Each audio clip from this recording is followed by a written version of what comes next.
Hi, Pan. Thank you so much for all your help, support, and guidance. The first thing that I learned was personal branding. So, branding is very important, I felt. I have done a lot of good work with big brands in the last 10 years, but I was not able to showcase the kind of work that I've done. To get people to get that confidence in you that you will be able to perform in that role, you have to brand yourself. So, that is the primary thing that I learned here. So, earlier, all my resumes were much more technical and very detailed. So, a person who has worked in a business analyst kind of a role or is in the technical field can only understand. But when I started the coaching class, I understood that it's not just about writing technical details, it's more about showcasing what you have done and making it, showcasing it in terms of quantifiable achievement so that your personal branding and your personal touch comes out through it. Did in the interview, here interview is a little more casual than what it used to be in India. So it's getting to know me, my background. So I used that opportunity and I did my personal branding again. So I told them the kind of work that I have done and how my healthcare background will impact their current work. And with that,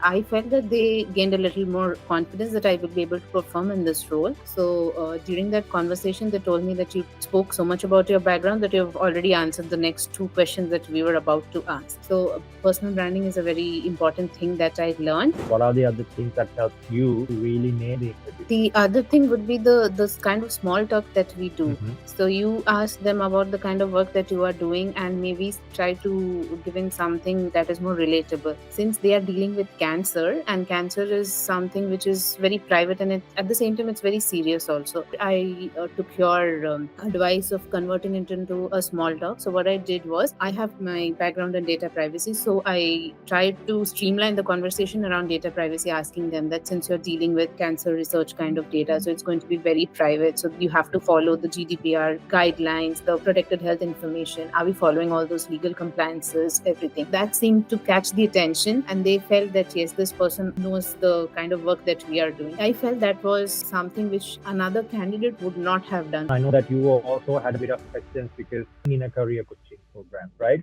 First, with the salary or the potential that you achieve from this role, do you think the investments that you have done on coaching is worthwhile? And then what's your advice for someone else who is hesitant about investing for a coach? I would definitely advise to go for it because initially when you don't have a job or when you don't have a very high paying job, it might seem a little difficult, but in the end it's worthwhile. Once you get a job which is high paying, or if you don't have a job, you land into a job, it's all worth it. So within a month or even half a month, that money will be recovered. I actually had connected with other 2-3 coaches online. I found them through LinkedIn, obviously. They all have this 1:1 free calls. I connected with them, but I did not feel the confidence that they will give me some personal advice. I don't want something generic because everybody's journey is different, everybody's background is different, the kind of jobs that I target versus another business analyst will target, everything is different. So a little bit of personal coaching, personal advice, that is what I wanted. And when, after interacting with a couple of other coaches, I found that I should